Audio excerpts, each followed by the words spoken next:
Agora, nesta sessão, temos aqui connosco o nosso ilustre arquiteto Tiago Duval. Bom dia, Sr. Arquiteto Tiago Duval. Bom dia, muito obrigado pelo convite. Antes de mais, também era isso que eu ia dizer, muito obrigado a nós por ter aceito este convite. Portanto, até porque era uma das pessoas que nós queríamos muito que estivesse aqui presente neste Summit, porque achamos que pelo seu percurso é uma pessoa que, acima de tudo, pode ser também uma inspiração para jovens arquitetos que estão agora a começar. E eu começava exatamente por aqui, queria que o arquiteto, no fundo, também, aproveitando aqui o tema da marca dos arquitetos portugueses espalhada pelo mundo, e cada vez mais o mundo é mais uma aldeia do que o mundo como nós víamos no nosso tempo de escola, mas queria que o Sr. Arquiteto me dissesse o que é preciso para os jovens arquitetos conseguirem ser tão reconhecido e com os prémios que o Sr. Arquiteto tem para chegar a este patamar de excelência. Eu não sei se há uma fórmula, nem tenho a certeza sequer se essa é a única maneira legítima de se fazer boa arquitetura. Mas isto tem, se calhar, sobretudo mais a ver com a minha forma de estar na profissão, que é talvez um bocadinho obsessiva, não é? Mas se calhar o único conselho que se pode dar é fazer-se tudo o que se pode, não é? Levantar todas as pedras, explorar todos os detalhes, até se ter a certeza de que se chegou à solução mais eficaz possível, ao melhor compromisso possível. É ser chato, no fundo. Isso é uma forma diferente e inovadora de dizer perfeccionista, se calhar. Sim, pode ser. Muito bem. Sr. Arquiteto, basicamente também a pergunta que se põe é que o que é mais desafiante para si num novo projeto? O processo é sempre idêntico em todos os projetos de arquitetura. Fazemos uma espécie de recolha de todas as circunstâncias do projeto, os requisitos que ele tem, as condicionantes, as circunstâncias físicas, mas também as circunstâncias culturais, quer da cultura construtiva, quer da cultura do lugar, e esse somatório é o que estabelece os desafios para o projeto. E às vezes, se calhar até quase sempre, quanto mais limitadoras forem estas circunstâncias, quanto maior o desafio, melhor o projeto e mais prazeroso o processo. Mas o desafio é esse, a parte do que já lá está. E nota alguma, em termos de diferença de culturas, o trabalhar com diferentes povos, nota alguma diferença fraturante ou alguma diferença? Tem que ter utilizar metodologias diferentes para trabalhar com diferentes povos ou com diferentes culturas? Eu não tenho a certeza se serão fraturantes. Porque há coisas, claro, são respostas locais a circunstâncias locais. E se calhar aí é que está o grande manancial de informação acerca da arquitetura de um lugar, na arquitetura vernacular. E às vezes essas circunstâncias locais não são muito diferentes das circunstâncias locais de outro ponto remoto do mundo, não é? Mas depois há uma componente cultural mais lata que introduz alguma variação, não é?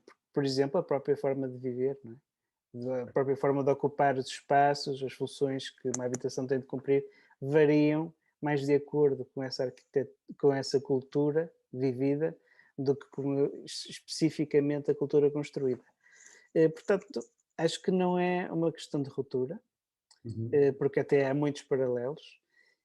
Há diferenças, naturalmente, muitas, algumas delas por razões culturais, mas tanto não é ruptura que muitas vezes podemos aprender lições de um lado do globo e aplicá-las do outro. Portanto, é uma coisa muito orgânica, há diferenças, mas é uma espécie de contínuo, se quisermos, do tamanho do mundo. Mas pode, no fundo, também há aqui esta componente sempre de irmos aprendendo e apreendendo durante o caminho e portanto, existe uma uma mistura, no fundo, de aprendizagem que vamos utilizar. Mas pode-nos dar algum exemplo concreto, mais concreto, que se lembre de uma situação que possa ter utilizado os conhecimentos de um projeto para... Sim, nós temos um projeto para execução no Sertão, no Nordeste brasileiro. E foi um projeto que foi feito estritamente para dar resposta às circunstâncias locais, com materiais locais, para dar a melhor resposta possível ao lote, que era um lote muito estreito e profundo, desenhado para tirar partido dos ventos dominantes no local, para fazer a ventilação transversal da construção e totalmente contemporâneo. E, portanto, parece ser o fruto de circunstâncias estritamente locais. Mas depois, olhando com um bocadinho mais de distância, ficou aparente que estava ali a surgir também uma casa burguesa do Porto. Tinha a mesma solução de resolver a habitação por cima do comércio com uma escada lateral. A organização da habitação era a mesma, embora substituindo a escada central por um pátio. E, portanto, isto nem sequer aconteceu de forma consciente, não é? E é claramente culpa minha, porque este foi um processo longo e envolveu arquitetos de todas as nacionalidades. Tivemos arquitetos franceses, espanhóis, polacos, uma arquiteta indiana a trabalhar. Portanto, eu sei que foi culpa minha que apareceu ali de uma forma completamente inconsciente esta solução, por um lado, porque a Casa Burguesa do Porto também responde a uma circunstância parecida, do lote estreito e profundo. E por outro, porque eu subconscientemente conhecia essa solução para o problema e ela acabou por aparecer. Portanto, toda esta bagagem que nós temos, a nossa própria cultura arquitetónica, a nossa própria experiência, a nossa própria formação, mesmo quando não estamos a pensar nisso, acaba por emergir e por participar em coisas que geograficamente estão completamente remotas, não é? Portanto, está tudo cruzado, mesmo quando não queremos. Exatamente. Sim, existem algumas linhas de pensamento que dizem que o ser humano tem todas as respostas dentro de nós. Mas muitas vezes é isso, às vezes as coisas surgem e os pensamentos vão se sobrepondo e se calhar só, pelo que eu percebi, o arquiteto foi construindo sem perceber o que estava a fazer, não é? Só mais à frente é que percebeu o que é que... Sim, durante o processo o meu objetivo era dar as melhores respostas possíveis ao problema que estava à minha frente e estava a fazê-lo com uma perspectiva o mais local possível. Mas estas coisas estão por detrás, não é? É a substância que é a base do nosso processo. Como arquitetos, é todo o conhecimento que temos, não é? E a nossa intuição está para além de todos os processos racionais e faz-nos surpresas. Claro. E se calhar só, eu não sei se, entretanto, se o projeto, a proposta vingou, não é? Não sei. Está para execução, sim. Está para execução, portanto, ficou nesse formato, mas provavelmente só também deu conta porque ter a ligação ao Porto e saber, e senão se calhar passava despercebido e sem sequer fazer essa ligação. Sim, e também só me apercebi depois de conseguir alguma distância em relação ao projeto. Já não olhava para ele há algum tempo e depois, por acaso, olhei para as plantas e reconheci ali um padrão que não estava no meu plano consciente na altura, mas que me pareceu muito óbvio naquele momento. Isto também temos aquela parte que na arquitetura, agora estava a falar, até estava-me a lembrar, que é muitas vezes o tempo de um lugar é completamente diferente do tempo de outros lugares. E, portanto, se calhar aquilo que já não faz sentido hoje num determinado lugar pode ser super atual para outro lugar. Portanto, eu penso que é essa é a conclusão que também se tira daqui. Sim, o desenho não pode ser uma coisa universal, porque as circunstâncias também não são, não é? E também mudam ao longo do tempo, é verdade. E, portanto, é natural que aconteça isso, que uma resposta que já não é certa num sítio específico é muito correta noutro. Em termos de pandemia, agora que estamos aqui na pandemia e o arquiteto trabalha mais num nível global, como é que a pandemia, ou que oportunidades trouxe a pandemia para o seu gabinete? Para já ainda é uma grande incógnita, não é? O que é que a pandemia vai trazer, ainda não sabemos. Pronto, podemos antecipar se haverá algum impacto na indústria da construção ou na encomenda da arquitetura, mas ainda não sabemos. Sabemos é que tem havido já um impacto no lado da encomenda, Uhum. parece-me que há um primeiro impulso para fugir das cidades e da densidade da cidade e procurar espaços mais rurais ou mais naturais, não é? Até porque a aceitação do teletrabalho é muito maior neste momento e, portanto, abriu-se aqui uma gama de possibilidades enorme.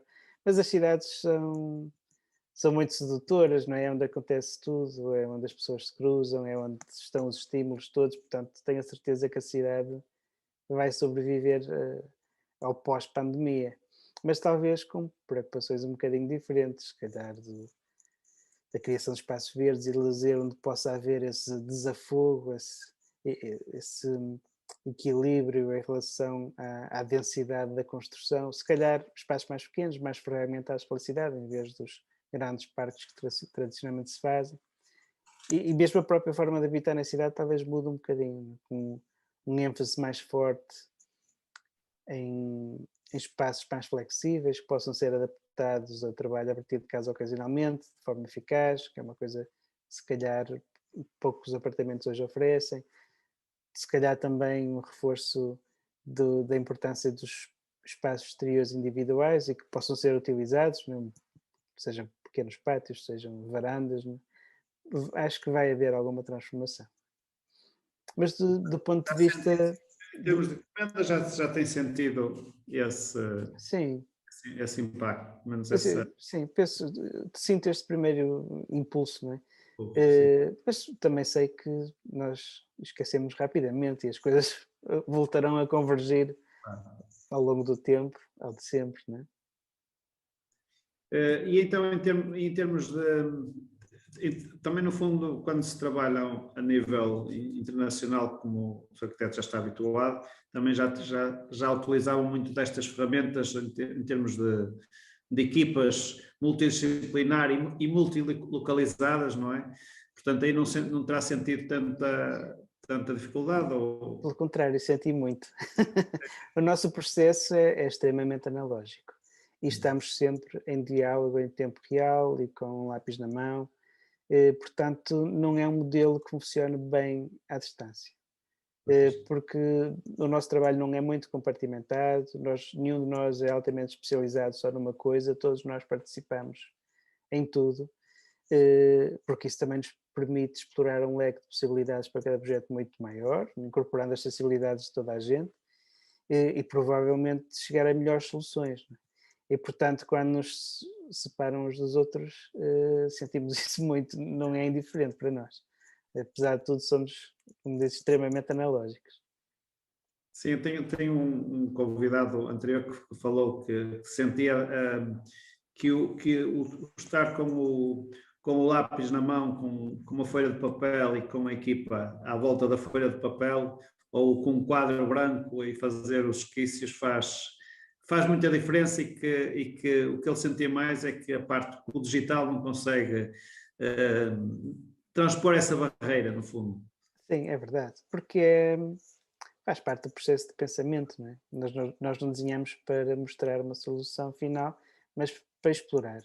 E desenhar à mão também nos dá a liberdade de fazer muitas asneiras, deitar muitas soluções fora, não é? E um desenho acabado em CAD, ou pior, em 3D, já custa mais deitar fora. E, portanto, inibe essa exploração e essa facilidade em rejeitar o que não está 100% bem. Não sei se tem esta noção, esta é uma pergunta se calhar mais difícil, mas quando olha para os seus projetos, o que é que os diferencia ou que pontos é que vê como sua assinatura dos seus projetos? Essa é uma pergunta complicada para mim, porque eu compreendo que há muitas vantagens para um arquiteto ter uma espécie de assinatura, uma espécie de É, imagem da marca, uma forma de se reconhecer no mercado. Eh, e ao mesmo tempo também pode ser uma consequência de um aperfeiçoamento de soluções que se vai usando sistematicamente, que também é positivo. Mas no nosso caso, eu sempre rejeitei essa limitação, sempre quis que os nossos projetos estivessem abertos a todo o leque de possibilidades em termos de expressão e de imagem, porque também sei que uma componente fortíssima da adequação de um projeto a uma circunstância ou um lugar é a imagem. E, portanto, não quero que haja essa limitação em nenhum dos nossos projetos, porque quero alcançar a melhor resposta possível para aquela circunstância particular. E isso pode ter como consequência os projetos parecerem, de facto, todos muito diferentes uns dos outros. E a linha condutora está lá, claro, porque eles são respostas críticas a circunstâncias específicas que seguem as nossas sensibilidades, não é? E, portanto, essa linha condutora está sempre presente, mas de uma maneira mais superficial pode parecer que não há, de facto, imagem de marca se olharmos para o nosso corpo de obra como um todo, não é? Embora, se calhar, essa rejeição do estilo dogmático eh, possa ser esse fio condutor ou essa assinatura, não sei. depois tem aqui sempre os dois lados. Hum, que influências portuguesas podem ser visíveis em alguns projetos seus no estrangeiro? Já falou há um bocadinho na questão da Casa de Burguesa do Porto, mas tem algumas influências incorporadas noutros projetos? O corpo da nossa obra é sobretudo cá em Portugal. Sim. E a nossa relação com o mercado internacional passa muito pela publicação e pela exposição das nossas obras lá fora. Hum, Passa também pelo nosso trabalho de comissariado, que fazemos eventos de arquitetura internacionalmente, com as jornadas internacionais de arquitetura, mas também com as misturas, que se calhar são o evento mais conhecido. Fazemos uma série de conferências anuais entre Portugal e Espanha, por várias cidades, e já vamos na quinta edição. E, portanto, a nossa dimensão internacional passa mais por esse, por esse impacto e também por causa das distinções que fomos tendo a sorte de receber, não é? Não é? Eh, Neste caso, não que há palavras. gera uma espécie de diálogo com intervenientes mais ou menos distantes e que enriquecem muito a nossa prática. A prática e o gabinete, nós temos tido colaboradores de todos os cantos do mundo, muito por causa disso. Mas se calhar mais isso do que obra construída. Embora também trabalhemos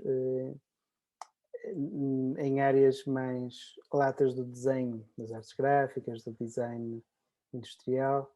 Estamos, por exemplo, neste momento a desenvolver 2 relógios de pulso para a Vostok, uma marca mítica russa, conhecida pelos seus relógios de mergulho, com uma história muito interessante.